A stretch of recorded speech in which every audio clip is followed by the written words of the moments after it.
Welcome everyone. Before I start today's video concerning XJ40 and headlamp replacement, I just want to acknowledge a very traumatic event that happened to my family and I about a week and a half ago.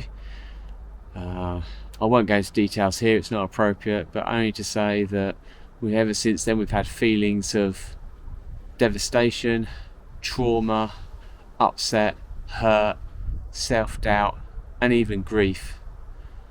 The silence has been deafening and is really painful. That's all I'm going to say right now. Let's get on with the video. I guess everyone loves an unboxing, so let's get on with it. Yeah. Ta-da!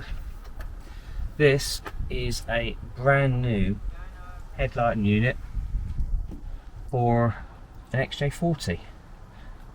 Obscenely expensive, but looking very, very good. This is definitely new old stock, and the silver lining in the back there, the silvering is excellent compared to this one. So that's what we're going to be looking to fit. So looking at the grille, to remove this section and also the other section, we will just need to remove this screw here, which seems to have a Phillips or posi drive head, and there's another one there as well, and we've also got the same just up here and over here as well. So I'll look to use screwdriver to get them off, and then hopefully these two sections will come off, and then we'll look to get onto the grille surround. Right, I've just removed the last screw. You can see here it's quite a small screw, and it just means I should be able to lift out the grille just very carefully. You can see there's a couple of slots at the bottom which line up here and here, and then you've just got the two screw positions at the top there to hold the grille in. So let's go and do that with the other side. So just looking at the grille surround here, there are two 8mm bolts here and here, and also some sort of spacers which help with alignment. I've already started loosening this off a little bit, and then you got the same just on the other side here. You got one there, 8mm, and one there, and all I used was a small, where are we? There are a small 8mm flex head ratchet and the spanner end there. They weren't on especially tight. You can see we've now got a bit of movement on here. I think I will need to remove it. I'm not sure I'm going to have enough clearance for the edge of the headlight to come clear when we pull it out. It's a job to see how much room we'll actually have when we loosen off the headlamp. For now I'm probably going to leave it just loose, but when we come to pull the headlamp out, I may need, depending on how much room I've got, I may just need to take off these two completely to give me enough flex to get the headlamp out. But let's see how we get on. Right, we're under the hood or bonnet of the XJ40 at the front here, and there's the rear of the headlamp unit. It looks like there are there's a bolt just tucked over here, just one here. Just try and get the sizing of that. That could be a 12, I'll check in a minute. There's another one further down recessed in there. There is another one just in here, and there's one further down. So I think what we need to do is make a bit of space, and I'm just gonna leverage this 8mm here. I've already started undoing it because I want to remove some of this to create some space so we can get decent access to all four bolts. I think they're holding on the headlamp unit. So that just came away quite easy. There's some positioning tangs, some positioning tangs here and here which just slot into the corresponding holes down there. If we just move this out of the way, oops, carefully he says, then what that enables us to do, I think, is actually get some access. If I just shine a torch through here and then try and come in here, I'll try and get the torch to touch the there you go, to try and touch the bolt in question. So it looks like we might just be able to access that awkward bolt through this little hatch down here, this space that's been created by removing the I guess that's the headlamp control module. Oh yeah, front lamp relay module, it even says it on the side. So that's good news. So I think what we'll try and do now is just look to see about freeing off these 4 bolts. Okay, so this is a bit of an unwelcome problem. So the bolt here is spinning around, but so is the thread. And also, if you just peer through, I'll try and point this out, I'll put my finger through. That bolt there is doing the same. The other 2 have come off okay. So you see here you've got the thread exposed, and also down here as well. That's all exposed and all fine. But the other 2, nah, they've decided to not come off at all. Let me just move you over to the new one to explain what's happened. Okay, so here is the new unit, the back of it, and you can see we've got a thread here, we've got a thread here, and a thread here. So these are what we're trying to remove the nuts off in the car. The headlamp unit's in situ at the moment, and what I think's happened is that one's come off okay, that one over there has come off okay. These 2, I think the plastic has deformed, probably due to this bolt rusting or something. It's deformed and it's letting it spin round. And this one, well, I have no idea, but that one is also spinning round somehow. So that causes a bit of a problem, because it means we can't actually remove the headlamp unit until perhaps we've removed both bolts, the one or the nuts, the one that's sitting on there and the one that's sitting on there in situ in the car. So I'm just going to have to think about how I'm going to do that. Okay, it's been a bit messy, but I've managed to get the nut off. Basically what I had to do was use my drill with a large cobalt drill attachment, specifically designed to get through nuts. I didn't use the little mini hacksaw. I did use my handy chisel or crowbar. I did use my handy punch. So essentially what I ended up doing was drilling in a hole one side, twisting the bolt round or the nut round, drilling in another one, and eventually there's enough purchase on it to get the crowbar behind it, and it just snapped off and it's kind of dropped down somewhere. But that's fine, because when we take the headlamp unit out, we'll be able to clean up all of this. So there is just one remaining nut to remove, and that's the one that's hidden behind over here. So I'm just going to have to think about how I attack that. So hopefully down there you might be able to see the hole that I'm drilling through the bolt, and also the shank that's attached to the headlight unit. Hopefully if I can get through all of that, it will just snap off, and then that means the headlamp unit itself will be released, and all I'll be needing to do is just disconnect one or two of the connectors here, and hopefully that should all be okay. Okay, quick update of where we are. I have actually removed the 2 8mm screws or bolts, and they are just here with their spacers. There's the top one and there's the bottom one.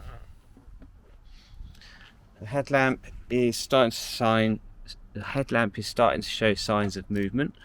The only challenge I have remaining is the last bolt down there. I don't know if that's coming out, but it's proven quite difficult to get access to, and I can't seem to work out how to free off this panel here to get better access. So I think I probably need some sort of small drill to try and finish off drilling out that remaining bolt down there, or nut should I say. And once that's out, I can get on with the headlamp, and all I need to do is just buy some more of these little things here. They're about 8mm, and jobs are good. Well, after much drilling and much patience, here is the remaining nut that's been drilled out, and you can see it's picked up some of the swarf, because this is a magnetized thing, which is handy. So we should be good now to try and release the front headlamp. Of course I will need to disconnect some cables, so I'm just going to move it forward a little bit, and then that should give me a little bit more room, and then I can start disconnecting some cables. Oh yeah.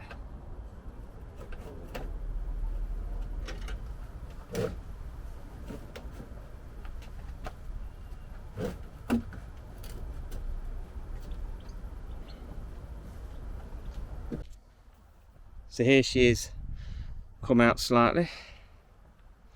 Now if I look in here, it would seem that the only connection is for the bulb. So what I think I'll do is I'll just go ahead and remove this. So you can see there's a rubber, let's try and get a better angle. So there's a rubber cover just here.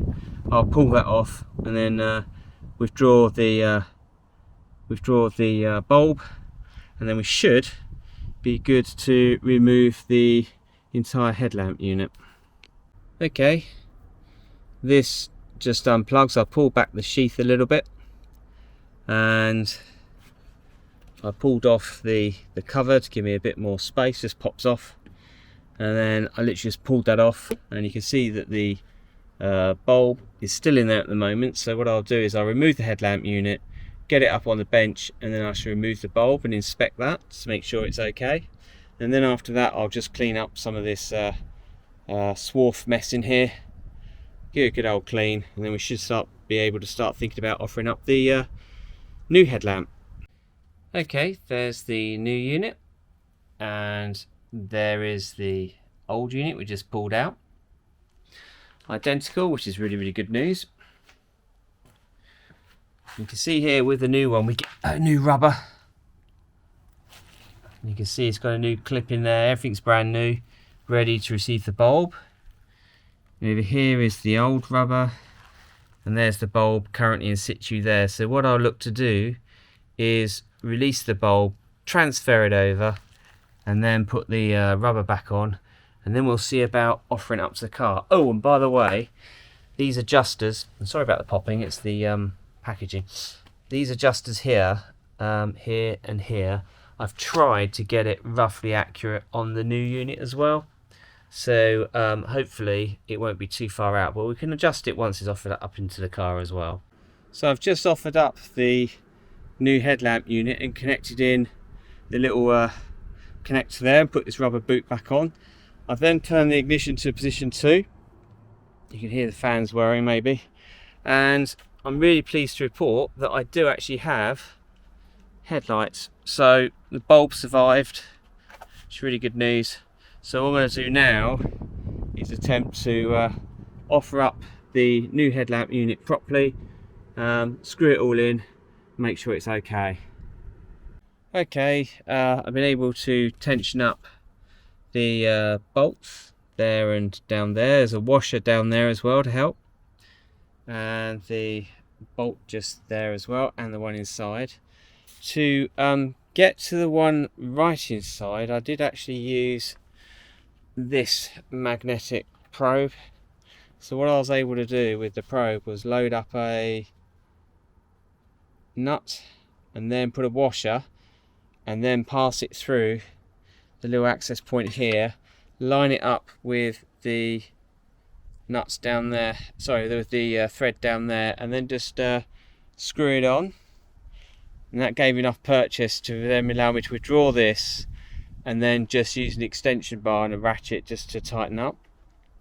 Now the alignment is a little bit tricky for this. No one unit is quite the same, but I think I've got a reasonably consistent gap going across there, and hopefully a reasonable gap going around here. It's not perfect, it's a little bit high, but I think once I fit up the grille surround, this here with the spacers, I'm hoping that it'll look alright.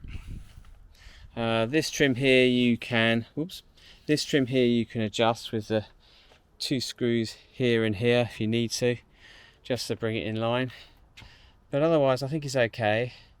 So I think I'll crack on with doing the with the grille, and then the last step I'll probably just go and put this back together as well. Okay, the grille surround is now back in. Just needed to put the screw in there, and the same on the other side here, just one there, make sure I've got the spaces right. Also took the opportunity to polish it up a little bit as well around the surround whilst it's off, so that's good. So next I think I'll just need to pop in this unit, so that's easy because it just guides in, and I just screw it in. And then finally I've just got the grills, wherever they've gone over here. I'll just give them a bit of a polish up and then I'll refit them. Okay, that's all screwed in nice and secure, and the grille surround, as you know, is already done, and also the grille as well. Two sections, left and right. You can see that the glass is much clearer. I've tried to set it as best I can using my guy's marks, so I shouldn't be dazzling anyone when I drive at night, but I will get it done professionally. But you can see the difference. This is the new side, this is the passenger side, and the passenger side was better than the old side of the old driver's side, so big improvement I think. So there we are. Well, thanks very much for watching. I hope you found some of this useful. Bit of a trial and tribulation, especially with those two nuts spinning around on a thread on this one and the one further down. That was a bit annoying, took a bit of time, but we got there in the end. The new unit's in, and I'm pretty happy with that. Thank you very much for watching. Until the next one.